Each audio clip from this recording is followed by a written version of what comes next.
తెలంగాణలో మున్సిపల్ ఎన్నికలు ముగిశాయి. రాష్ట్రంలోని 116 మున్సిపాలిటీలు 7 కార్పొరేషన్లలో చెదురుముదురు ఘటనలు మినహా పోలింగ్ ప్రశాంతంగానే జరిగింది. అన్ని రాజకీయ పార్టీలు లెక్కలేసుకునే పనిలో పడ్డాయి. అధికార పార్టీ ఫలితాలపై ధీమాతో ఉంది.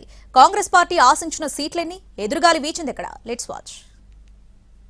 మున్సిపల్ ఎన్నికల ఫలితాలపై కాంగ్రెస్ పార్టీ కాన్ఫిడెంట్తో ఉన్నట్టు కనపడుతోంది. 80 నుంచి 85% మున్సిపాలిటీలను గెలిచి తీరాలని లక్ష్యంగా కాంగ్రెస్ పార్టీ పనిచేసింది. ప్రత్యర్థి పార్టీలైన బీఆర్ఎస్, బీజేపీలను కట్టడి చేసేందుకు అన్ని రకాలుగా ప్రయత్నించింది. మొదట్నుంచి ఇన్ఛార్జి మంత్రులతో ఎన్నికల్ని గెలవాలని చూస్తున్న Congress minute to minute polling పర్సంటేజ్తో పాటు స్థానిక పరిస్థితులపై అంచనాలు వేసింది. క్షేత్రస్థాయిలో ఉన్న నాయకులను అలర్ట్ చేసింది ప్రభుత్వం.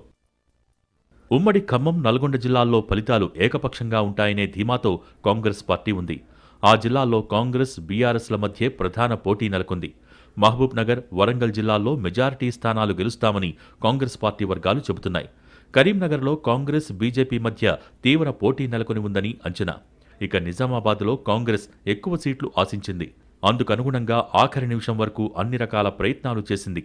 అయితే కాంగ్రెస్, బీజేపీ మధ్య టఫ్ ఫైట్ నడిచిందని అంచనా వేసుకుంటోంది అధికార పార్టీ. రంగారెడ్డి జిల్లాతో పాటు గ్రేటర్ పరిసర ప్రాంతాల్లో అనుకూలమైన తీర్పు వస్తుందని ధీమాతో ఉంది నాయకత్వం. వరంగల్, కరీంనగర్ జిల్లాల్లో బీఆర్ఎస్ను బలంగానే ఎదుర్కొంది. మహబూబ్ నగర్ పార్లమెంటు పరిధిలో కాంగ్రెస్, బీజేపీ మధ్య తీవ్ర పోటీ నెలకొన్నట్టు అంచనా వేసుకుంటోంది. మున్సిపల్ ఎన్నికల్ని కాంగ్రెస్ ప్రభుత్వం సవాల్గా తీసుకుంది. జిల్లాల ఇన్ఛార్జ్ మంత్రులకు బాధ్యతలు అప్పగించింది కాంగ్రెస్ పార్టీ. పనైతే చేశారు కానీ ఫలితాలు ఎలా వస్తాయనేది చూడాలి.